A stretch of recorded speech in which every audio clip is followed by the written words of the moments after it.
thought it'd be good to talk about Bhakti, what Bhakti is. I have this this thing about Bhakti and Kirtan.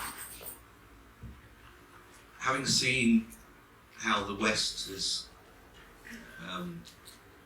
corrupted yoga and the commercialization of it, and yeah, we're not going to blame anyone. You buy a yoga magazine today, and it's I'm going to say soft porn. You know, it's full of women with sort of what is seen to be the perfect body, and sitting on rocks by the seashore, or standing on one leg on a rock by the sea. And the thing of I think cheapening it, of making it a physical thing, a purely physical thing, you know, and using it for physical fitness rather than what it comes from, the root that it comes from. That it's a spiritual practice. Yoga is a spiritual practice. I'm aware that there is a danger.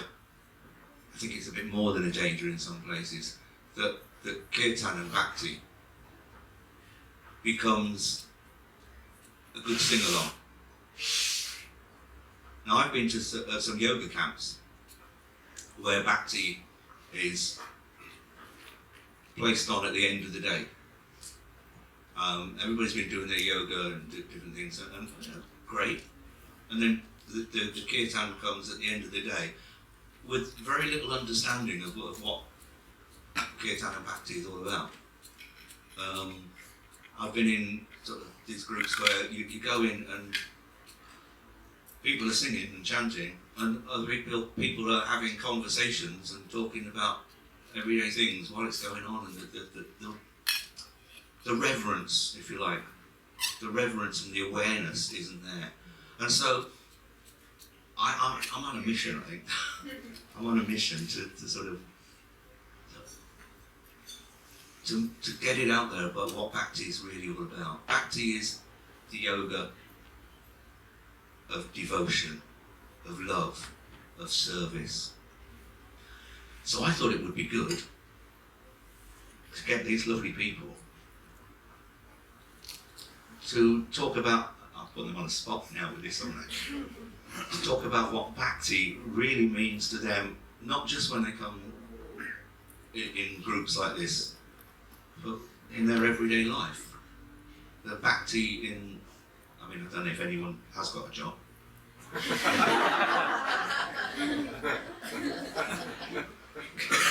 Bhakti in the workplace, Bhakti in the home, Bhakti in the school, Bhakti in the college, wherever you are. Bhakti for me is not just something that when you come together for a Kirtan session, you do it. That's to me, that's no better than people attending a church on a Sunday morning just because it's a thing to do, and then the rest of their lives is sort of not living it. So I don't want to be down on it. Because I tell you what, Bhakti is great fun. Living a life of devotion. And I'm not saying I've got there, you know, I've got lessons to learn still. But as I'm learning them, I'm having fun. I'm enjoying it. So, each one of you is going to talk. Do you want me to start with that? And just talk about what Bhakti means, and then maybe we'll throw it out for some questions. After. Thank you, Jim. You're welcome.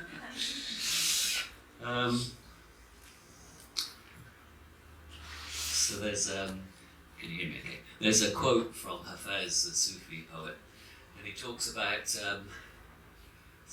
something like, how do you learn, or how do you talk about the copybook of love? No, how do you talk about the marvel of love from the copybook of reason? So it's the kind of a dilemma. How do you talk about love using words and reasoning and rational side? It's difficult to express. So that's my get out of jail all the time before we started. I agree with Jim that Bhakti is a way of life. It's not a tap that you kind of turn on and off at appropriate moments. It has to infuse everything. And like Jim, I am as far from being the finished product as you could imagine. I am a terrible devotee and a terrible person. But I'm trying. I try to bring it into my life. My children have grown up with Bhakti, currently teaching or saying something. I'm currently teaching my 9-year-old to recite the Hanuman Chalice at the moment. So she's got 100 lines to learn, but we've just finished the introduction, so we've done 8 lines, so it's going well so far. So Bhakti is part of my family life.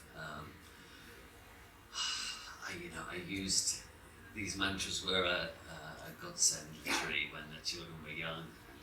They'd be up all night, not sleeping. I used to just put my daughter in the sling and I just chanted to sleep, and it just became a practice that I could do at any time. I didn't have to wait for this mythical quiet moment when they'd gone to bed. It just became when they were running around and going crazy. That was when I sang, and that was when it became even more important. And the sheer accessibility was so great. It was such a blessing for the whole family.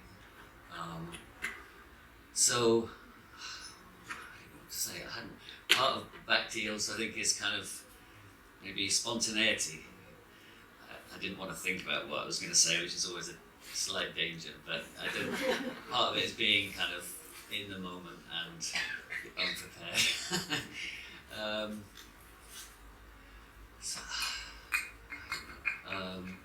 Part of it is about just acceptance and surrender in all aspects of life, and whatever challenges come our way, just just embracing them, and just personally I live my life. I have a strong connection to my guru Maharaji named Crowley Baba. It wasn't something that I went looking for, but he somehow found me, and I have a kind of surrender and acceptance that his hand is there. I'm just like a little puppet that he's kind of moving around and getting into the right places, and so I don't really.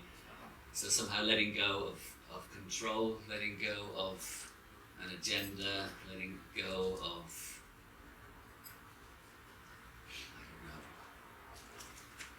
just actually letting go of knowledge and aspiration.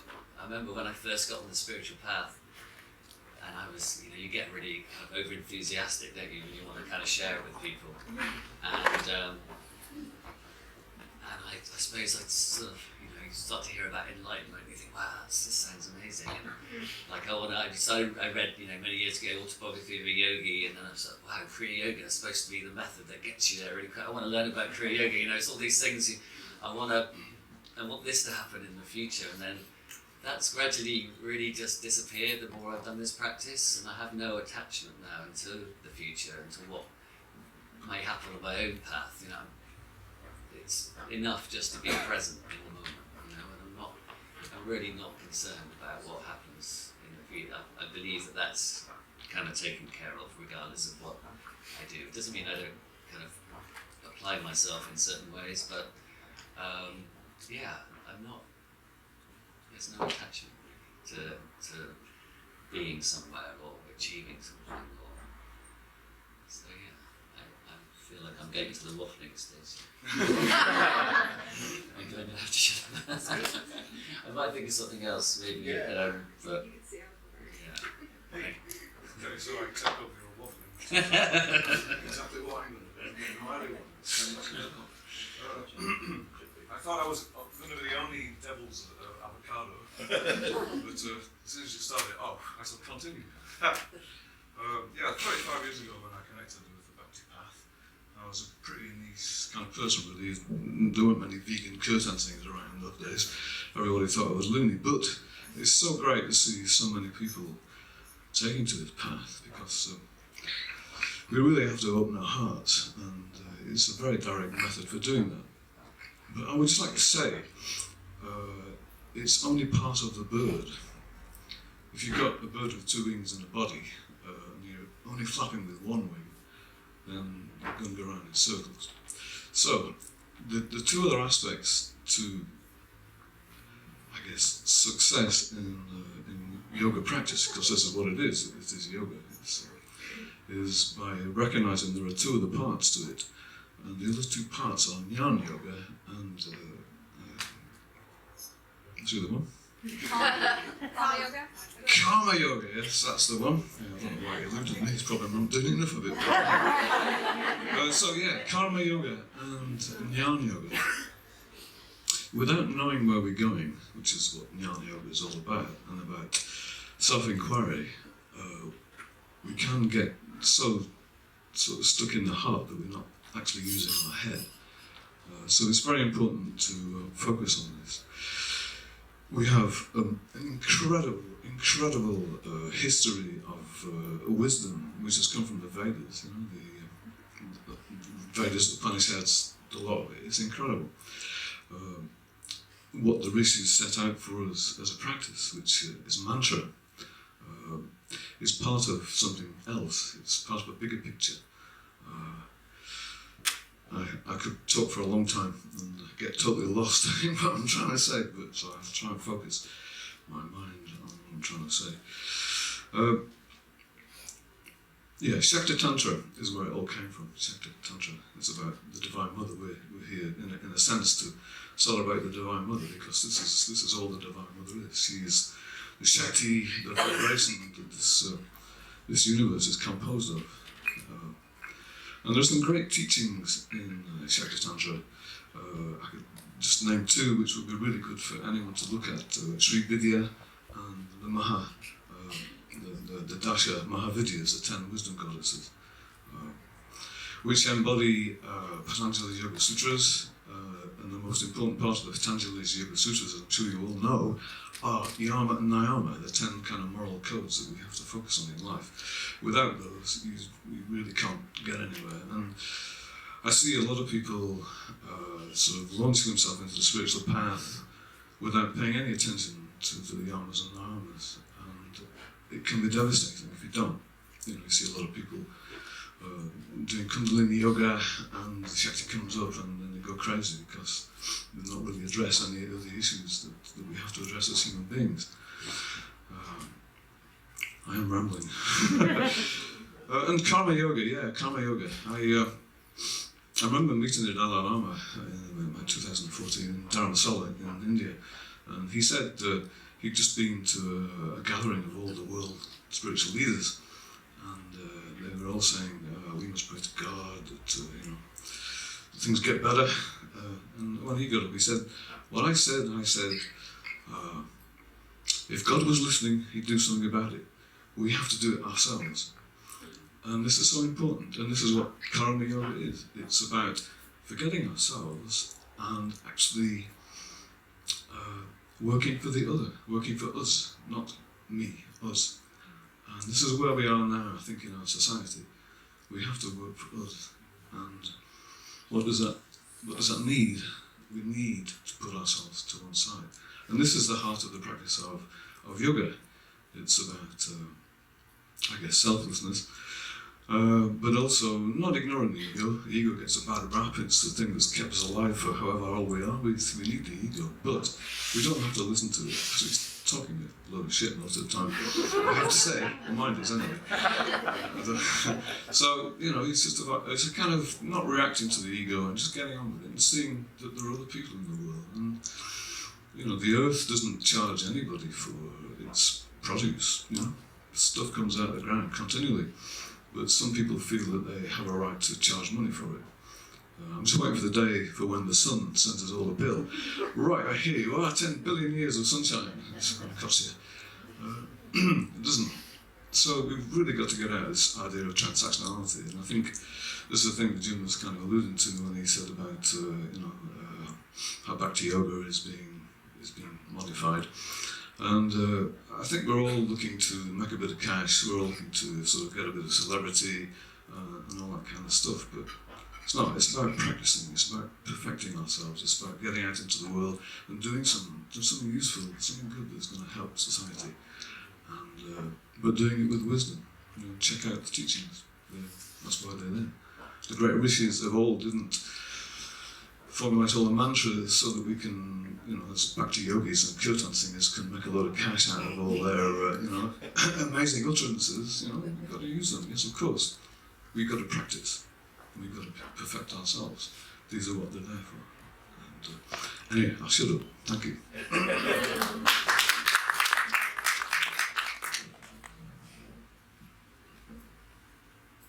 So when I thought about what Bhakti is to me, the words of one of my main teachers came. Am I switched on? Oh, I can take, Yeah, I can take these if you like. I can take this one. Thank you. It's okay.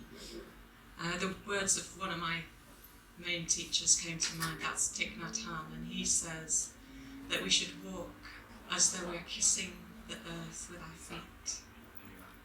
And for me, that kind of sums it up. Jim mentioned the word reverence, that sometimes that sense of reverence can be lost in the West and now even in the East, because we've polluted. So that sense of reverence for all of life really is, in my day-to-day life, is what I'm trying to accomplish. And like everyone else has said, none of us is the finished product. It's a real work in progress. And reverence for all of life is quite a kind of big term, and then I start to look at all the places where I'm falling short. It's really easy for me to have reverence for Mother Nature, the divine feminine that Pete spoke about, everything around, but then remembering that the divine feminine is all of us, including right-wing politicians. And I have much more trouble actually accepting the reverence of those forms of life, and that's where my work is, to really kind of unravel that and to say we're all human beings. We've all got a story. People are the way they are for some reason, which I'm not fully aware of. So I'm training to be a psychotherapist at the moment, and part of the learning is really finding that embodied heart of compassion, which is very much part of my yoga practice and my teaching from Thich Nhat Hanh in particular, very heart-based practice, but it really brings it into the real world when we're dealing with very, very difficult things and trying to maintain that centered compassion, the presence to the pain, the incredible pain that so many people are feeling right now. And I'm really rambling now, but I'm just going to carry on. So I'm really, for me, Bhakti is about loving one another and trying to love one another even when things are really hard, and even when we're really pissing each other off. When somebody's really annoying you, just trying to, my work is to try and step back and go, okay, just take a breath. It's not about having no boundaries. It's very much not about having no boundaries, because that's where I've come from, and that's not a good way to live at all. And as Brené Brown says from her research, the the most compassionate people have in common. The one thing that she picked across all of this research was that they have very, very strong boundaries, and that's what the research says. So yeah, really for me it's about trying to maintain that compassion, trying to increase my understanding of what makes people tick, of why we are all the way we are, of what wounds us, of what makes us, what fills us with joy. And it's all about connection for me. These gatherings are really important because, you know, when we're all kind of trudging through our day-to-day life with a million burdens, we've all got them, big and small. These are just those landmarks amidst that drudgery sometimes, because life does sometimes feel like drudgery. And these events are so important because they're a chance for us to come together and to connect with the heart and to connect with each other. So really it's about me taking the way I feel when I sing at these events, the way I feel, and it touches me so much just watching other people singing and watching the joy on people's faces. It's trying to take that into life, that big heart, and let the wounded heart kind of be there, but just kind of, it's okay, you know, you don't need to be out, you can be there, and this bigger heart can hold what's happening in the world, what's happening to all of us.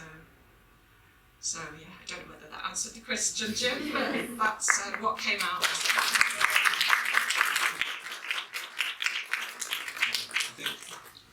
I've thought a lot about this over the years, and I think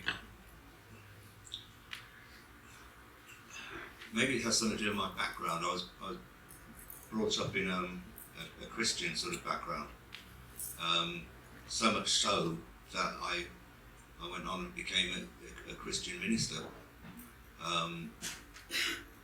So yeah, it's hard to believe now.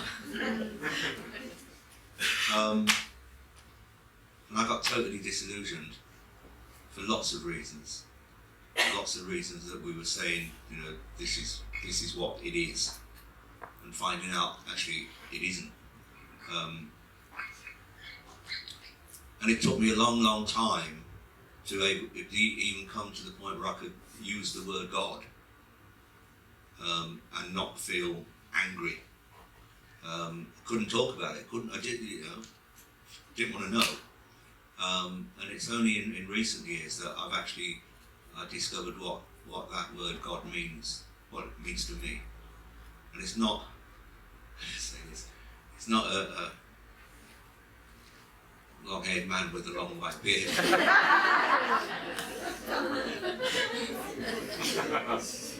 You can't put God in a box, right? You can't say this is it. This is what the divine is. You can't do that. It's a bit like the quote you said at the beginning. There are some things you cannot describe. You cannot draw a picture of it. What I believe now about the divine, the divinity, is that, I think everybody has said it, it's each one of us. It is in each one of us. We say namaste. We put our hands together, we look at somebody, we say namaste. We say, I acknowledge and I bow down to that divine thing that's in you. And we say that the divine in me recognizes the divine in you. That's, to me, what Bhakti is about. Bhakti is the yoga of devotion, right? So I thought, well, what are we devoted to? What do we have to be devoted to? Are we devoted to a guru? Are we devoted to a sacred text? What is it that, are we devoted to a God that's out there? What is it that we're devoted to? Yeah, we're devoted to the divine, and that divine is in each one of us. That's what Bhakti is. That's what Bhakti devotion is. So, we've got a general election coming up by the look of it. So when Boris Johnson knocks on your door, just look him in the eye and say, how many of us could do this? And say, this is what it's about, and say, Namaste. I see the divine in you. It's easy when we're here like this. It's easy to look around and say, I see the divine in you. I look at you and it's, the divine is just beaming up. It's easy. Bhakti is going up to Donald Trump and saying, I see the divine in you. It's going to the vilest criminal, no matter what they've done, and actually seeing that in that person, that there is a divine spark in that person. In each one of us, some of us have managed to hide it well. You know? Some of us have managed to hide it without even trying. We've let other things get in the way. Somebody said, when you think about this, that the divine, we are all divine beings, we are all God. Okay, we are. Come on, let's not pussyfoot around here. Somebody went up to Sai Baba, I think it was once, and said, Sai Baba, they reckon you keep saying that you're God. And he said, yeah. Well, what he said, I am God, and so are you. You just haven't realised it yet. We are all gods. We are all... Do you know what? Being a Christian minister all those years, there was some stuff in the Bible that I didn't read and didn't know about. And Jesus was accused of blasphemy. And do you know what he answered them with? He said, doesn't it say in the scriptures, we are all gods? Do you know that's Christianity, the church doesn't teach that, but it's there. It's part of it. And so that thing about, again, Jesus, he's come up a lot today for us. He said that what you do to other people, you do to me. What you do to other people, you do to God. The way you treat other people. So if we look at other people and see God in them, and I'm not saying this because it's somewhere I've reached yet, okay? But if we look at other people and see the divine in them and offer our love and our service to them, we're getting somewhere close to it. Who was it that said about Kirtan singers making a lot of money? See, this is service as well. Kirtan singers, generally, there might be some big names who've got big recording contracts in America who make a little bit, I don't know. Generally, Kirtan singers don't make very much. I used to, again, after being whatever it was, what I was, I developed my music thing and became a professional musician. And I travel around Britain and Scandinavia and singing. And yeah, I mean, I could sing for an hour and a half and earn £200. Now I might sing Kirtan for a year and earn maybe half of that, maybe. You know, it's service, it's giving of ourselves. Anyone got any questions they want to ask? Please, come on. Because they're willing and eager to answer.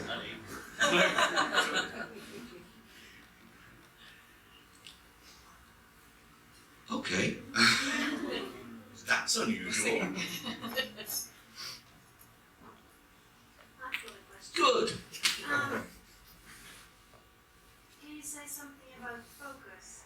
It's quite a fast world out there. I've got no regulations, faster, things like that, and I struggle with focus. Yeah, sure. Yeah, the three things in Tantra, Sector Tantra, which is not the sexual Tantra I'm talking about, this is the original Tantra, are mantra, mandala and yantra. three things. The yantra is a visual form. I don't know if you've seen the Sri Chakra. Everybody has it on the wall, but it's meant for focus. It's meant as an act of worship. You know, a geometrical design you can use, and it has a reason. And all the main goddesses have got their own yantras, and they're exceptionally powerful. With the mantra and the yantra, you can really develop focus. It's called dharana in Patanjali's Yoga Sutras, dharana, which is concentration. But it's a really good way of developing that.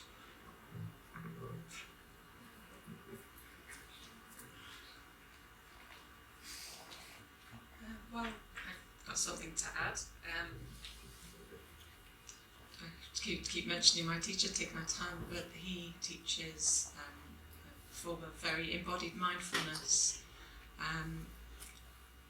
And basically, when he was trained to be a monk, they did mindfulness of brushing the teeth, mindfulness of going to the toilet, mindfulness of doing the dishes. And so basically the principle is that if you're doing the dishes, you wash them with the same love and care you would wash a newborn baby. And bringing that kind of energy to each bit of your life enables you to do one thing at a time, which is really hard because the world is really fast. But I think sometimes we think we're going to get more done when we multitask, and actually the way the brain works is it has to keep switching from task to task, so it actually uses more energy to multitask, even though we might feel like we're getting more done. So really trying to do one thing at a time, to focus, that it helps me when I'm feeling overwhelmed with all the different, juggling lots of different things.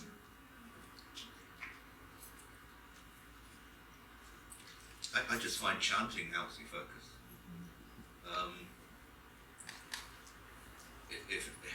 If anyone has any trouble meditating and stilling their mind, I think chanting is the key to it. Just by the repetition of a mantra over and over and over again. Just, I don't know about you, but I stopped thinking about other stuff.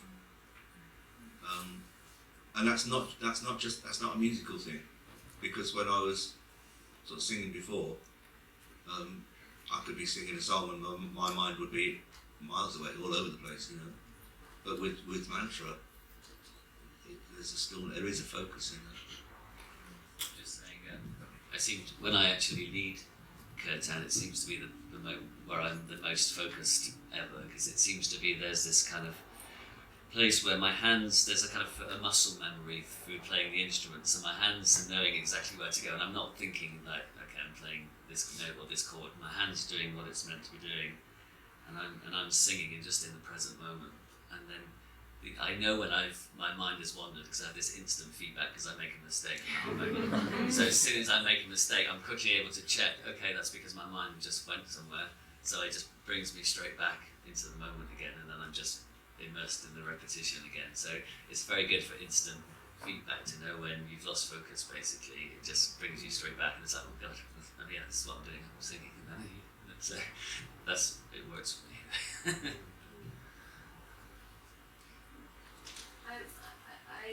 I feel like right now I'm in a position in my life where I feel like I'm very self-absorbed. Like I feel like I struggle with so many things, and I feel like I'm broken, and I need to focus on somehow helping myself. And it feels like I'm just focusing too much on myself. And you're saying about giving to others, so I don't feel I have the energy of a wish to give to others. I feel very so low, I think what you need to acknowledge is not just that the other person is God, is divine. You've got to acknowledge and realise, I am. But it's I am divine. That feels like you're not giving any time to other people. That's not selfishness. You can't. You have to acknowledge the divine in you. I think selfishness is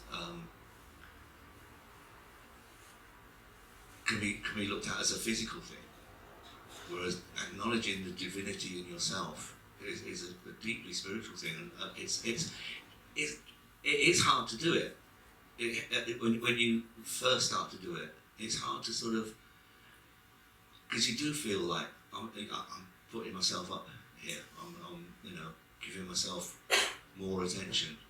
But believe me, recognizing that we are divine beings,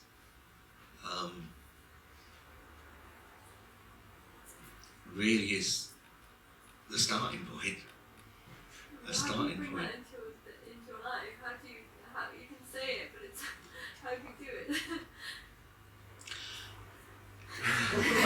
I would say self-care is really important. It's fundamentally important, and you might have heard that people repeat in the aeroplane they were saying, make sure you've put on your own oxygen mask before you help anyone else. You've got to do that. You've got to figure out what do you need, what unmet needs do you have, and is there any way you can meet them, either meet them for yourself or find support to get those needs met, because once those needs are met, then you'll feel you've got something to give again. You've really got to look after yourself first. It's not selfish at all. Self-full. Self-full. Self-fullness.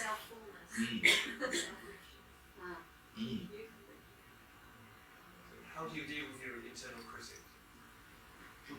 Tell it to. Amen. Your internal critic, Yeah. And that might sound flippant, but what I just said, tell it to. But yeah. I mean, we are complex beings, aren't we? The mind is very complex, and again, it's sort of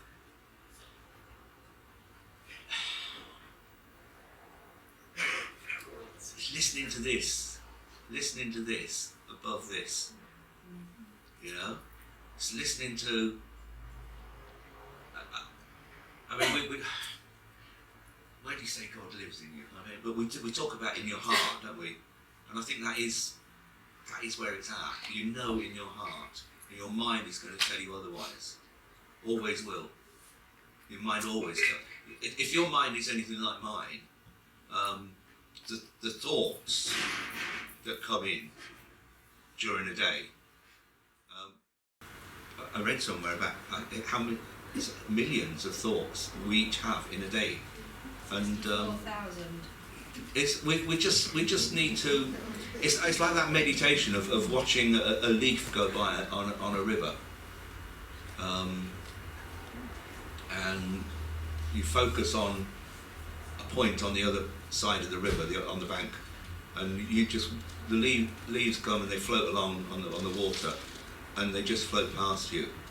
Now you can turn and look at a leaf and watch it go, and follow it and follow it and follow it, or you can just allow it to go through. And I think that's with your internal critic. That's all it is. It's a leaf that's passing, and it's going back to focus again. It's focus on what is real. What is real? The mind isn't real. It's not, it's not permanent. It's the spirit, the life energy that's real in us, that goes on and on, that goes from one life to another life. That continues, and that's reality. Anything that fades away, did I say this at the beginning of the day? Anything that just fades away as impermanent is not real. It's going to happen. Things will disappear. Things will come and go. And I think what your critic inside your it's not real. So you focus on what is real. It's a practice. It's a practice. It doesn't come just like that. It's a practice that we all need to work on. I keep saying I need to as well. I mean, Kira will tell you. Anyone else got anything on that? Yeah, I've got one.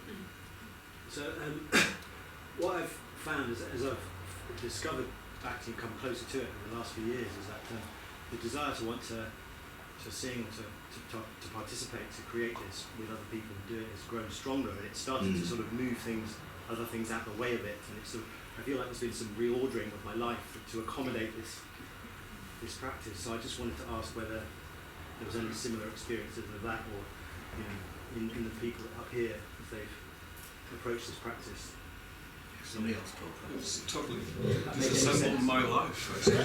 I have nothing left, it's just all gone. So be prepared for that experience. It takes... I don't know, I mean, yeah, it's cool to play with other people and music. And it does lead you in, if you didn't feel you're musical, you'll become musical. And if you're a musician, you'll become a better musician. And sort of playing with other people, the more you let go of your own mind, which is what we do when we chant, sing mantra and kirtan, we're actually in the present moment. So the mind, we're not in the mind, we're not in the past or the future, which is where the egoic mind lives. So the more you do it, the more it will absorb you, yeah, for sure.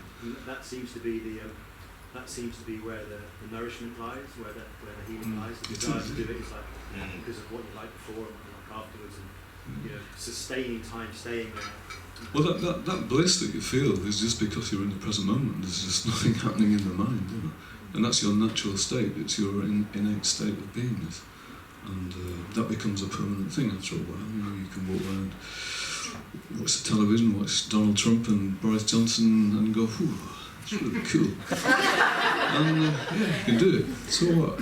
But you do feel the bliss, and it's learning how to hold on to the bliss, which is the most important thing. Bhakti is a practice. The real practice is actually staying in that 24/7, and that's where the real work is. So we've all got to do that. But, yeah.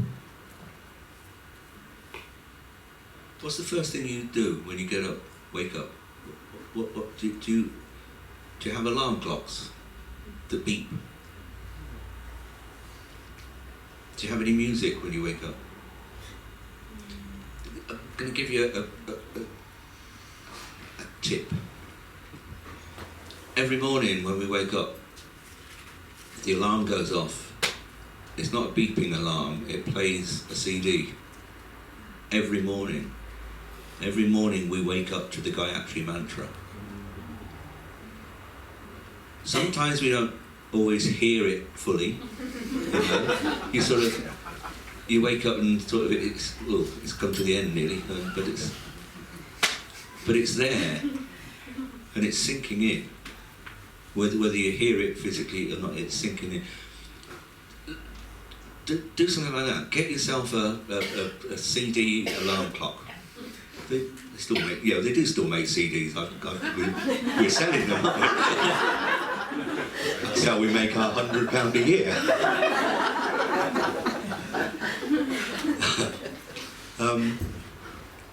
But seriously,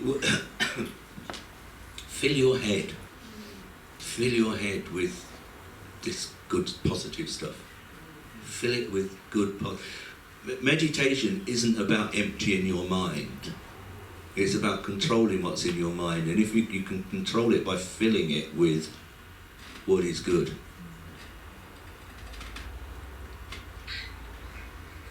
I'm very conscious of what I listen to these days. People talk about, I don't buy newspapers, I don't listen to the news. I think it has to go further than that. You be conscious about music you listen to. If it isn't sort of feeding you, why bother? That's like eating 7 cream cakes when you're not even hungry, Might be nice, but it's not good for you, is it? Do you feed yourself with what is good? We need to come to an end for this to get the next Kirtan singers up.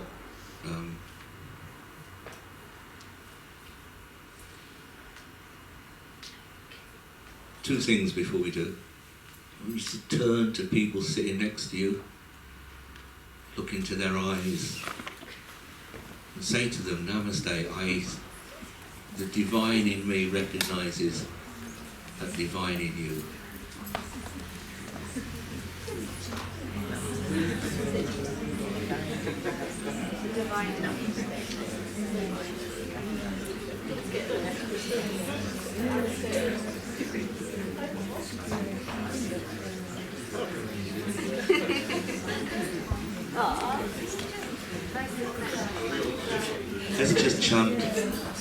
Let's just chant the sound of Om together.